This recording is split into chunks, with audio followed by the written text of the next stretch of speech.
Welcome to Grown Man Chopping It Up. It's your boy J.R. Rada, and I'm here with my ace, Carrie. I say Carrie with a K. This is a safe place for grown-ups to have a grown-up after dark talk. We'll give you a second to tuck the kids into bed, because this is 21 and no. 21 and no. Okay, let's get to it. Today's episode brought to you by Flies. You wish you could be as fly as us, because when we die after we bust, flies. Flies are tight. I didn't know they had bars too. Bars.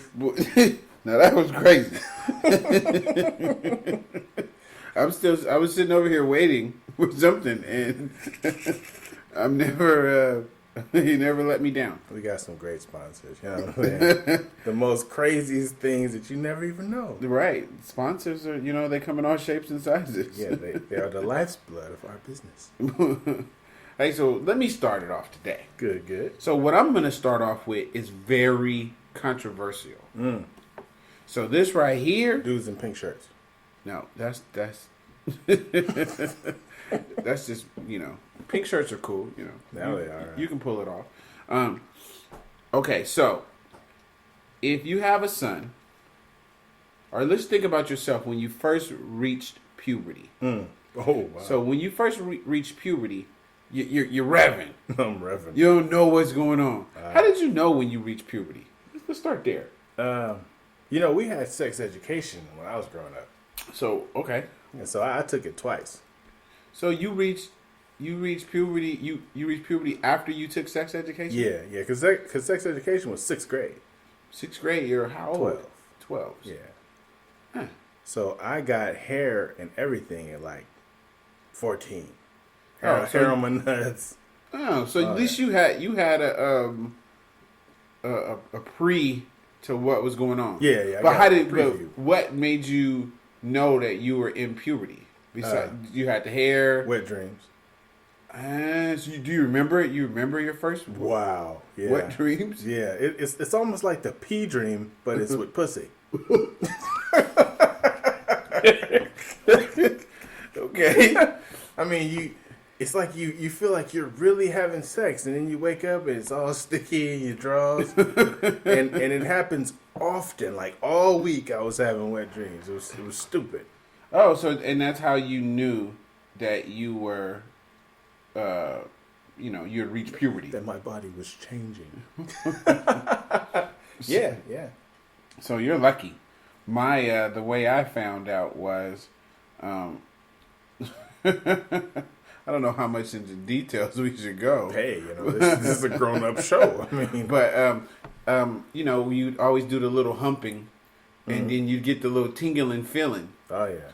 And I was trying to hump on this little girl, and your little boy who would make that. Yeah, I was a little kid. I mean, I think I reached puberty at like 12. Right. So she was 12 too, and so we were doing a little humping thing, and I felt the little tingling sensation, and I was like, but it was like more than the normal little tingly sensation. Wow. And I was like, whoa, but nothing happened.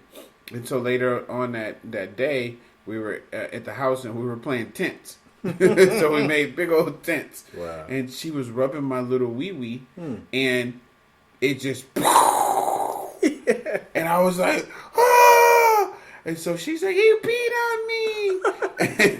And I ran to the bathroom, and my whole chest, stomach, everything was covered. And I was like touching it. I was like, "Ew, what is this?" And I was smelling it. It's like, it doesn't smell like pee. I was like, "Why is it so much?" See? And she was totally grossed out. So, I cleaned myself up. And so then the next day I was like, well, when she did that, this is what happened. Right. I'm going to recreate it. Let me do it. And then, it was long bathroom breaks and 3-hour showers. Yeah, those 3-hour showers. I even got to a point where I was, you know how when you have acne on your face when you're growing up? Someone said that if you rub man juice on your face. Please don't this story cannot be going that way. Somebody said if you rub it on your face, it will clear your acne. So not being the wasteful guy, you know what I'm saying? I had a wet dream, and I put a little on my face. Needless to say, it didn't clear my acne. The Jerry Curl juice still made the acne on my forehead. That is hilarious. But I'm willing to bet there are people out there that did it. I'm just the only one to admit it. I There's think people you that might did. I think you might be the only one. But that kind of advice reminds me of all the kind of bad advice that older dudes give younger dudes that leave us all fucked up. I remember this dude said if you rub your ear and you get some earwax and you put it inside a girl's vagina, if she goes ouch, that means she got a disease. Wow. If not, you can just do it. Wow. And I really thought that was true. Okay, back to my point. That would have saved me. Oh yeah, from the burning lady. Yeah, on the couch in the back of the building. Yeah. Oh man. Okay. So let's go back to my point. So my point is this. So I think teenage pregnancy, I don't have the numbers in front of me, but teenage pregnancy is like at an all-time high. Diseases are at an all-time high. So like you have a son. What about when he reaches puberty, you take him to the bunny ranch. Wow. And you let him have sex. Let him have it. You know, she teaches him how to use a condom. Wow. She, goes over sex with him. So it's no big mystery. It takes the mystery out of it. Yeah. And so these are my points for taking your child, male, to like a bunny ranch or a professional. That's a good idea. And I said, one, he could learn in a safe place. Because when these kids are horny like that and their hormones are raging and they're ready to do the first time they have sex, just like you were saying, you're in a couch in the back of a... just getting it in. Just doing anything you can. I think mine was like standing up in some closet or something. And you're gonna be reckless. You're scared. Yeah. Anything can happen. And so the mystery of sex is taken away. Right. If you're done and it's done right, you can experiment. Then it's not no big chase. You already know. Like even I'm sure you could admit, after the first time you had sex, it wasn't as big deal as you thought it was. Right. It's all downhill from there. Right. He gonna do it anyway. Yeah. Right. And when you rather kind of be in control of that first time, I think back like maybe back in the Western days or something, or maybe Shaka Zulu tribe days or something. Once you reach a certain age, which was probably puberty, you got a wife. Yeah. You had sex. And that's how you became a man. Right. And that stuff has been kind of lost. Yeah. And that's why these little boys, I think, sometimes are just doing so much reckless stuff because, they need to have sex. Yeah. And so... in a controlled environment. So then I asked a few people at work and different places, and everybody was against it.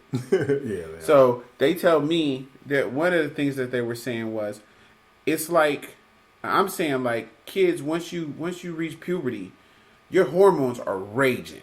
Yeah. Like you said, you have wet dreams. What is wet dream? A wet dream is your body producing sperm, and it needs to get rid of it because it wants to produce more healthy sperm. That's right. So it wants to get rid of the old stuff. And so that's what the wet dream is. It's your body processing out the old and pumping in some new. So that's going to keep going, because you're set up to reproduce. So it's like they were saying that I'm telling a junkie you can have heroin, just have it in a clean environment, and you're going to create a monster. Wow. But I don't think that. Yeah. I think that... And it's only for the first time. For the first time. Yeah. Just to, I think, get all that out of their head. So they say, could it create a monster? Depends on the individual. If your child is going to be a monster, it's going to be a monster anyway. Okay. But I'd rather them go at it in a controlled environment for my son. Yeah, I would recommend that for my son. Yeah, I mean, I think that, now, you got some kids who is like, ew, that's not a kid you take there. No. The kids you take there is a little boy who is super horny, super active, You know that he got a little girlfriend, or he's trying to. Any girl that will tell him yes is going to be the one he pokes. And people who are against this, they're stupid. Because I'm sorry, I didn't mean to call them stupid. Yeah. People who are against this, I think, are misguided in the sense that teenage pregnancy is through the roof. Yeah. And I think the numbers, if I can look it up real quick, the numbers for venereal diseases for females, that's from like 14 to 20 something, is astronomical. Yeah. I mean, it's something like 60% or something. It's like something like 60%. Yeah, even things like AIDS and all those kind of things are very prevalent, even in the, I won't say the black community, but communities as a whole, where there's, youngsters doing stuff they shouldn't be doing in the first place. Yeah. Because what I tell my, I talk to my daughter now and then, maybe a sentence here and there, because she's only 9. So Yeah. I don't tell her too much, but I do tell her not to worry about growing up so fast. Yeah. I tell her this is the shortest time of your life is when you're a kid. Mm-hmm. So enjoy this time because you got a lifetime to be grown. Right. And it's like I don't have the numbers in front of me, but people should go look that up. So your little son, who you love, is trying to have sex. Mm-hmm.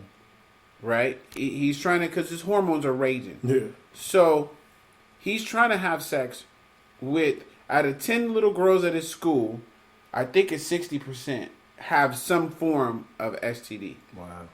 And may not even know it. Right. And most of them don't know it. Yeah. And it could be something really small to something really big. Mm-hmm. But, so that's who your boy is trying to, you got teenage pregnancy, and they got stuff that don't wipe off no more. Yeah. Now, I mean, from what I understand about the Bunny Ranch, is that they're tested weekly. Right. Condoms are mandatory. So it's like he can learn in a controlled environment. He's going to do it anyway. But you know what? To the people who disagree with what I said, that's fine. And the teenage pregnancy number will keep rising. Yeah. And, you hopefully your kid doesn't get, snatched up in that. And how young do they take him at the Bunny Ranch, though? What, 18?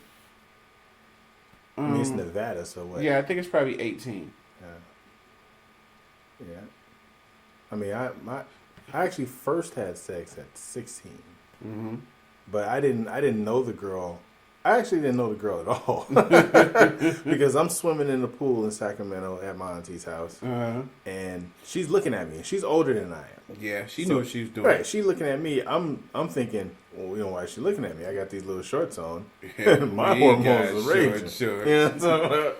So she looked at me a few times, and I got out of the pool. We talked. We went up to my auntie's bedroom, and we did it. And no protection. We didn't even think about protection. I just laid her down, put it in, and bumped it until I came, and didn't pull it out or nothing. It was very reckless of me. Right. I didn't know this girl at all, and never seen her before again in my life. And look, it says I got this one from the Office of Adolescent Health, U.S. Department of Health. Adolescents ages 15 to 24 account for nearly half of the 20 million new cases of STDs each year. Today, 4 in 10 sexual active teens, girls, have an STD. Wow. Which causes infertility and death. Cervical cancer. Right. So that's what I'm saying. So out of those 10 girls, so when your son is at school and he has a little girlfriend, and he got 10 of his friends, and you look at him, you could think about it. The next time you see a prom picture, next time you take a look at a prom picture and you see 10 couples standing there at the prom, 4 of those 10 girls have something. And it says 4 out of 10. So all 10 of them could have something if you put them in different groups. Wow. Or maybe none of them. Or at least one. So your boy, who hormones are raging through the roof, is wanting to poke her. Yeah. So maybe if he gets educated, maybe if he goes to a professional, maybe she shows him how to use condoms, maybe all the mystery behind the sex is gone. And so somebody else said, well, he'll be ruined he won't want the little high school girls. Good. Yeah, good. Good. He only want older women. Good. That's perfect. Good. At least, hopefully, they'll be less reckless than these youngsters. Yeah, yeah. I don't know. So that's my topic. I want to keep that conversation going. So hit us up on Facebook or grownmanchoppingitup@gmail.com. Or, just text me, call me if you know me personally. If not, hit the email. Hit the email for sure. And then let's keep this topic going, because I think it's something, to me, it's as important as legalizing marijuana. Mm-hmm. Because what that did was take the marijuana people from being criminals and, putting it in where people who really need it can get it. So I don't think I won't work for everybody. I was going to say your kid, but you don't, because teenage pregnancy wouldn't be through the roof if you knew your kid. No. That's true. Or if they're even paying attention to their kids. I mean, how many professional parents are just going to work and coming home and assuming everything's all right with your kid? Yeah, and your kid is bad as hell. Yeah, he's carrying Tech 9s in his bedroom. It's ridiculous. Well, that's a good topic. My topic is about, you know how they always say nice guys finish last. Right. Why do girls like bad boys? Mm-hmm.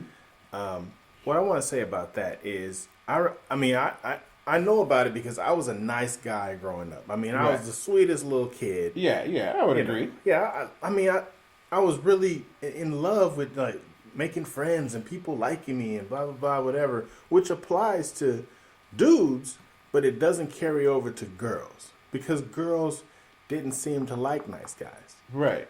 They want somebody. It's like they're addicted to the drama. Uh-huh. So some of the things I got about why girls like bad boys is, one of them is protection. Because a bad boy is going to be the tough guy and be able to protect her from other bad boys or, people that are out of bounds. Okay. She wants somebody that appears to be tough.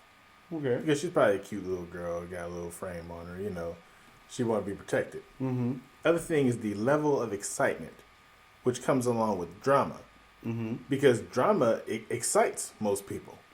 That's why sideshows are so popular. The spinning the cars around and niggas shooting in the air. And all that. It gets your adrenaline pumping. So a nice guy is not going to give you that excitement unless he knows how to do it. I'll explain that at the end. Mm-hmm. The other thing is, nice guys are predictable. You kind of know what a nice guy's going to do. Every holiday he's going to buy you flowers. Mm-hmm. He's going to give you a card. He's going to write you a poem. Mm-hmm. That might seem boring to some women. Unless they're the ones that have always dated bad boys and gotten through it. And then be like, look, I gotta make a change. Okay. This is not working for me. One of the other things I thought of was bad boys are unexpected and irregular. They're partying every day, partying every day, and they're risky. Mm-hmm. They take risks. They have risky behavior, which sometimes gets them killed. Right. But it still gets your adrenaline going that they crossed the train tracks in their 350 and made it. Mm-hmm. And when you don't make it, nobody thinks anything. But it makes women excited when they, have that fly by the seat of your pants guy. Mm-hmm. I mean, what kind of kid do you think you were growing up? Of course, you were my big cousin, so I tried to follow in your footsteps a little bit.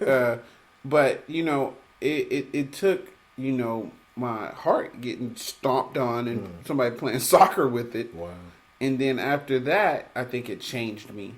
Mm-hmm. But before that, I was really simple. I remember my only desire for a girlfriend, I didn't care what she looked like. Mm. I wanted her to be able to get on the bus with me and go to the steakhouse.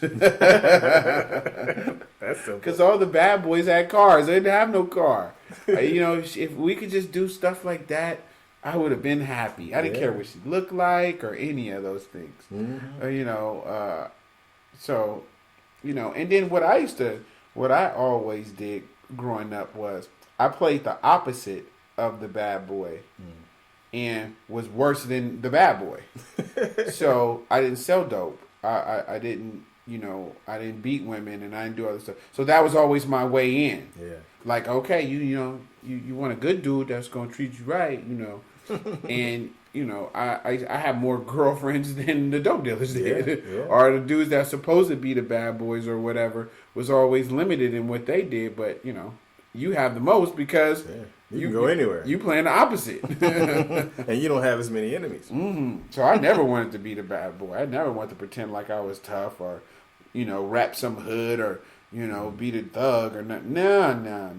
You know, because the good guys, if you know how to be a good bad guy, you always win. Yeah, and plus we always had a good imagination too, where you know everything was fun for us. The imagination. I remember the time we made up a hood, and when we were the PSP. Yeah, Persia Street Posse. And there was nothing on Persia Street. That's where we used to catch the bus at. Funniest thing ever. It was wild, but it was fun. Yeah. It was all in good fun. So, you know, bad guys have their, you know, have the allure. I think I'd rather my daughter end up with a nice guy. Well, yeah, yes and no. I talked about this. It's funny that you brought that topic up because we talk about this a lot of times, me and my boy. It's funny because this is where I think most people make a mistake when you're choosing your partner. Right. Now, most people who've been in long-term relationships, especially like high school sweetheart types of things, or is the dudes, most dudes, we chose the girl that was the good girl. Yeah.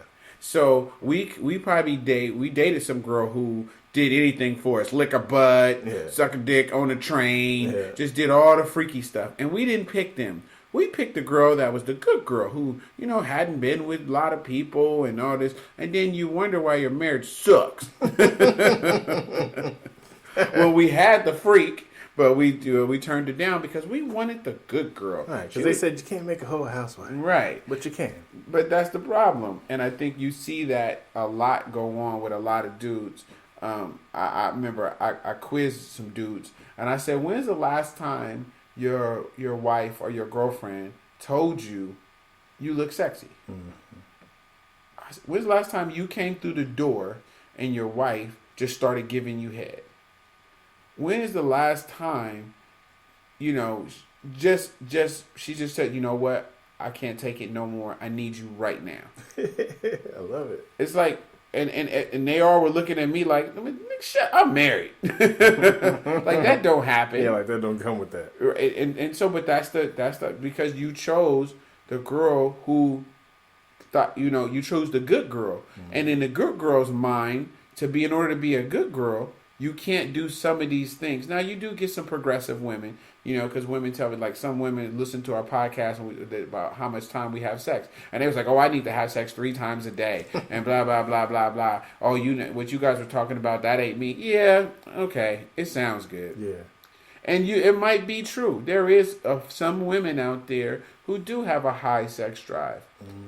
But if you say for the majority, and if you think I'm wrong, I'll get 10 guys together, and you get 10 guys together, and let's have a meeting, and we'll pose my questions and your questions, and we'll see who comes out on top. Right. So yeah, it was funny. So the good guy, the good girl, the bad girl, the good guy, and the bad guy, it kind of goes hand in hand, because you hear women say all the time, oh, I was hella good to him, and he treated me like this, but this girl don't give a nothing about him, and he treats her like a queen.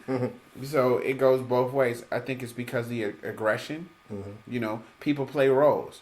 If you're passive in a relationship, the other person is going to be aggressive. Yeah. If you're aggressive, the other person is going to be passive.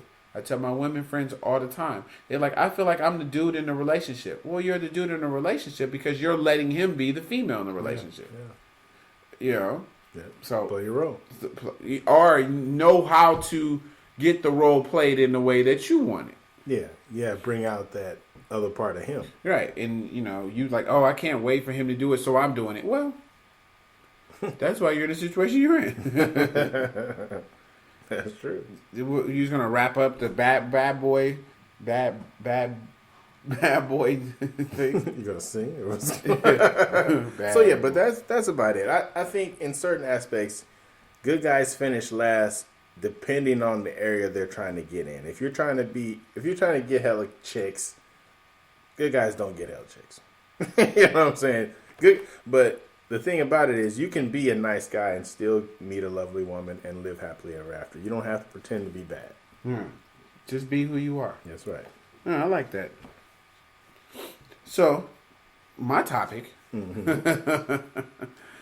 basically kind of like on that same lines. I was having a talk today with a young lady, and she was saying that her dude is not taking care of things at the house. Oh, wow. Or her.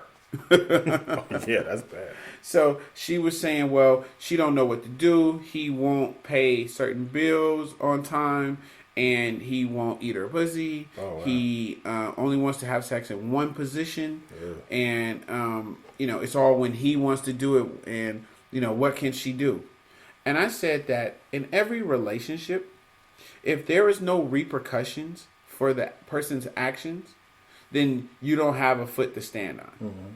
So if your wife, before you got married, made you blueberry pancakes every day, and then once you get married and she stopped making you blueberry pancakes, and then you can't do anything about it, you're like, hey, I like blueberry pancakes. Yeah.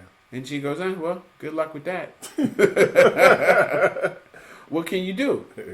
Kick her. But there's no repercussions for her actions. She knows, or she feels like you're not going to go nowhere. I don't have to do what you want. Like I do what I want when I want, blah, blah, blah. You're not going to go nowhere. We got these kids. You're not going to go nowhere. We got this house. We're not going to go nowhere because you ain't going to find nothing better than me. Oh, yeah. Like, that. People think all these type of things. So I feel like you have one life. We don't know what happens after we die. Mm-hmm. There's so many philosophies. There's heaven, there's hell, there's nothing, there's purgatory, there's afterlife. We don't know. But the one thing that we do know is that you're here right now. And I'm not saying break up happy homes and all this other stuff, but I do think that you do have to stand up for yourself in this kind of situations. And you have to let her know that, or you let him know, this is what I told her, that I chose you to be in charge of my happiness. Wow. And if you're not going to do that position, you either need to reevaluate where release you in that position, or it's okay for me to have somebody else take over that position. Why not? If you enjoy getting head and your wife ain't sucked your dick, I believe that's a free pass to get your dick sucked. I think she should believe that too. I do. I think that if I was in a situation and that was happening and I went and did something, I would not feel guilty. Right. Just give her a fair warning, though. Fair shot. No, I ain't having a dick sucked in a month, right? Right. All right. I'm desert dick. What's going on? and I think that if you're with somebody, and let's say hypothetically, we talked about the reasons for not having sex in another podcast. And we were like, if there's health issues, if there's kids around, there's certain issues where, you got to be supportive and you got to be, fair, I think. Yeah, and that doesn't last forever. Yeah, but if you have plenty opportunity and you have a high sex drive, she has a low sex drive, you've made a mistake. Miscalculation. You've made a mistake in your picking. Right. And you have to man up or woman up to that. And just say you made a mistake. I made a mistake. We are on two different levels. Like, I'm talking about run, you talking about walk. We cannot run a marathon together. Right. Hopefully it's before you have kids. Yeah, hopefully. But if not, you have to man up and know that you've made a mistake. And then from that, you have to start to weigh your options. You have to say, you know what, if I cheat and I get caught, what will I lose?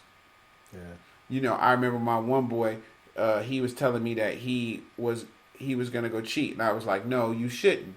And I always tell guys this: if you ever think about cheating, go jerk off first. Right. And that'll solve it. Because a lot of times, a lot of bad decisions are made just because you're horny. Yeah.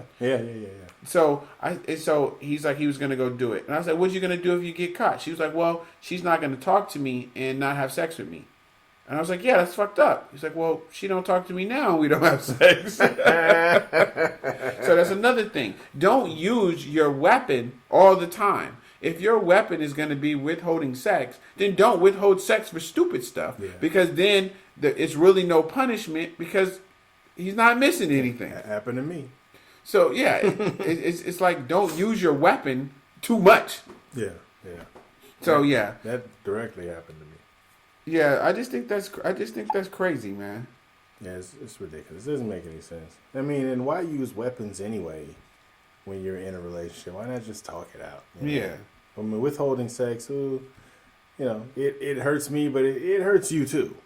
Unless you're just a, prude. And that's what I'm saying. You're with the wrong person if it doesn't. Yeah. And sometimes you have to realize that. Wait, I've made a mistake. I want to do it 4 times a week. They want to do it 1 time a week. Okay, that's fine. Mm-hmm. Well, we have to meet in the middle. Yeah, compromise. You have to compromise. And if one person isn't compromising and you're the one that's left out, they're in charge of your happiness. Yeah. So to me, that's a job that they no longer want to do. If you go to work and you're supposed to drive the bus and you keep getting off the bus and you hopping on the motorcycle, you're not driving the bus. You're not helping the people that you're supposed to be helping. You're putting one person on the back of the bike and driving somewhere and dropping them off. No, that's not what we hired you for. We hired you to ride the full bus of people and stop at every stop.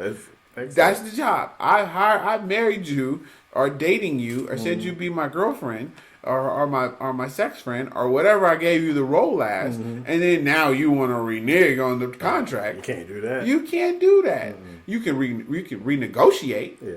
Because people say people change after a while. Yeah, right, and that's what I said. That's when you renegotiate. Yeah, you can't expect me to stay when you change, and that's something I was used to. Right, or that's something that's the reason why I'm here. And that's the demise of a lot of relationships, that somebody will change, and then you don't see it coming, or it's just all of a sudden, and you go, wait a minute, why did this change? This is bullshit. Right. But then if you didn't watch the person grow. Yeah. You were not paying attention because you were paying attention to other stuff, and this person was growing in front of your eyes. And sometimes they're trying to pull you with, like, hey, do you think we could go watch this kind of movie? No, I don't want to go see that kind of movie. Yeah. Or like, hey, I'm thinking about getting into archery. Okay, go ahead, Robin Hood. And then they wonder why you're banging the archer girl. She sees in the archery, right. I'll tell you. That's life right there. Yeah. Well, that's the topic I was thinking about. Got to be repercussions for your actions. Yeah.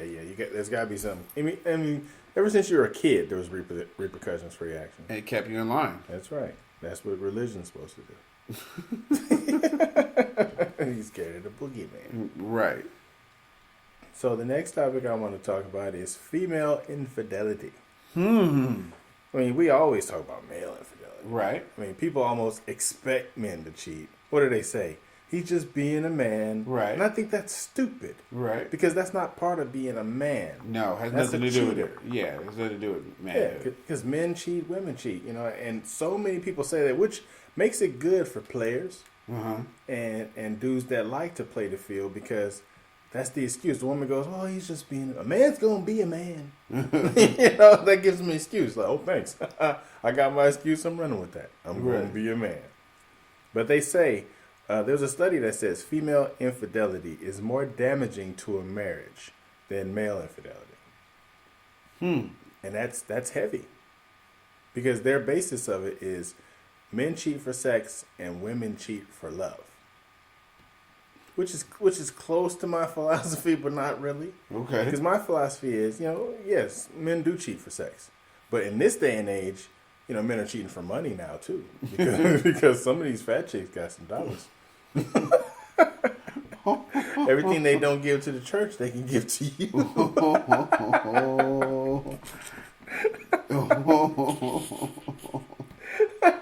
I mean, they give they 10%, but all the rest could be yours. You'd be AOB. I'm not saying nothing.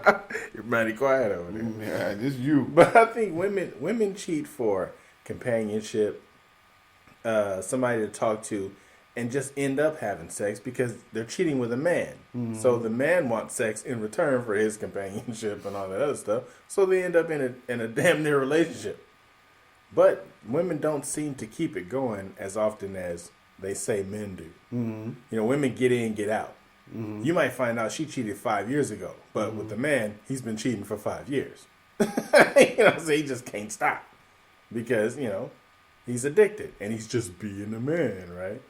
But I think female infidelity is more damaging to a marriage because once your woman cheats, that's like a death toll. It's like, burn. That's the end of y'all shit. Because now she's gotten it somewhere else. She don't want yours no more. Because women, most of the time, they don't want yours no more when they've had some other stuff. We still want yours and somebody else's. But a woman gets accustomed to another man's smell, his touch, his dick, which may be bigger than yours, and, whatever it is. They say that... I just looked up. They said 23% of men cheat and 19% of women cheat. Wow. That have been in relationship like 5 years or longer. See, I've actually seen a study that said women are genetically hardwired to cheat. And I read that a couple years ago. And what they're talking about we're going to lose all the women on this. Because what they're talking about is economics. They're saying women cheat for position. Like, your boyfriend's, a loser. And there's a garbage man that you think is cute. Okay. Garbage man. You're going to be with the garbage man. Then, grass is always greener. You see a guy has a better job, makes more money, can put you in a better position. So they cheat with this guy. That's what that study had more to do with. It's horrible. And it's terrible, yeah. And that's the 19% of women are doing that. And I always thought was funny when women call men dogs. Well, dogs don't have sex with cats. So men, so if I'm a dog, then that would make you a dog too. Right. We're even Steven. So I always thought that was funny. That's true. So yeah, let's just want to roll into the letter. Yeah, this is a good letter today. All right, let's get it cracking. Open my eyes. All right, this letter's from a guy, he calls himself Mike from Brooklyn. Mike says, I listen to y'all podcast weekly on iTunes, and I want to know what makes y'all think you experts at love, sex, and relationships. No offense. Fuck you, Mike. Not just playing. That's not what your girl said. Don't ask me. Fuck you and the clique you claim. West Side, where we ride, came equipped with game. You claim to be a player. Okay, guys. What makes anybody an expert, though? I think that, we both spend a lot of time talking to people in our professions. Yeah. We've been through more than the average people. We won't go into details about that. Not but today. Our stories, we've pretty much been in every scenario you can imagine. Every scenario. Pretty much. And I just think that, I wouldn't say that we're expert. This is just our point of view. We're grown men chopping it up. We do this. We talk like this all the time, period. Yeah. So, we're not experts, but, our life experience could, foster a conversation between other guys to have conversations like this too. Yeah. So it's just our way of thinking, which is right. It's the right way. We're guys, so we have more brain cells. I'll leave you out there on that. We're genetically modified to be better. Genetically superior. Right. When we both were born, we had all our blood removed and pumped in liquid nitrogen. And I have adamantium from my bones. Yeah, so we're just superhumans. That's just what it is. That's just what it is. But I hope that answers your question. It's really just our life experience. My stuff that I know and stuff that I talk about is mainly from talking to people, and I talk to people all the time. Yeah. I stop a group of guys and I'll just ask them some random questions, and they have no idea why. Mm-hmm. And I'm writing all this stuff down, or I'm taking mental notes. Yeah. And and that's what I bring back. We bring it back to the show. Yeah. In my profession, there guys will stop and talk to me and be like, "Well, so I just had sex with my wife's sister." And and they think it's perfectly fine to ask me that stuff. I mean, it's like they just tell me. Yeah. Like I'm not gonna tell anybody else. And I'm snitching. I might know your wife. Yeah. Yeah. I don't know, man. So that's what, Mike. That's why we think we know everything. Right. And I always tell everybody, all my friends, everybody knows me. I always tell everybody the same thing. Before you do anything in your life, call me. And I only say that because either I know the hookup, or I can get you the hookup. Right. So same thing with the show. You want to know something about relationships, sex? Call me. Yeah. Let us know. Yeah. We'll get you the hookup. So today's Writer's Rant. Doom, da, da, dum, dum. There should be a theme music for that. Huh? Yeah, we have to get some theme music. It's about being in competition with the other parent. And I know y'all saying, why does he keep talking about this shit? Here he go again. Here got this shit again. Yeah, he need a hug. But it's about being in competition with the other parent. I don't think it's healthy to be in competition with the other parent. Now, the stuff that you do at your house may not be what they do at their house. Okay. Toys, gifts, clothes, going on every field trip, that kind of thing. But I always think it's strange when it might not be a woman. When a person sees a dad sitting down outside having lunch with his kids or in a park with his kids, what's the first thing they say? Oh, that's so sweet. You're taking care of your kids. Oh, wow. Right, yeah. Like it's so fucking special. Right. You don't, like Chris Rock said, you don't get kudos for what you're supposed to do. You can't keep your kids. Like, oh, what you doing tonight? Keeping my kids. You can't say that. Those are your kids. Or babysitting. Yeah, you can't babysit your own kids. So I saw the lady tell this guy that yesterday. She was like, oh, that is so sweet. You're out here with your kid. What if this is the only time that man's seen his kids in 3 years? Is he so sweet then? Well, at least he's there. He ain't going to see him again for another 4 years. He's getting all this pride. Do they compliment women that are outside playing with their kids? Nobody comes up to a woman and goes, oh, that's so sweet. You're playing with your kids. Why? Because it's expected. They expect a woman to be in the park with her kids or taking her kids to the movies. But it's like you don't expect the father to, and I think that's wrong. Plenty of dads are with their kids and doing what they need to do. I do it all the time. And when somebody tell me that shit, you know what I say? I say, shut up. You shut your ass up. I'm with my kids all the time. Shut up. So that's Writer's Rant of the day. Shut up. I'll be with my kids. Hey, we're going to wrap this show up, man. Hey, check us out at IR. Where we at? We're not at IR yet. Yo. We're on iTunes. Spreaker. Libsyn. And that's about it right now. Yeah. On Facebook. Grown Men Chopping It Up. All right. Hey, weekly podcast. Check us out. So that concludes our show tonight. We know there's a lot of podcasts you could be listening to. And should be listening to. So we thank you for riding with us. I'm J.R. Ryder. And I'm Kerry with a K. Make sure you look us up on Facebook or Instagram or get at us on grownmenchoppingitup@gmail.com. That's spelled out GROWNMENCHOPPINGITUP. And remember, everybody kneeling ain't praying. Peace.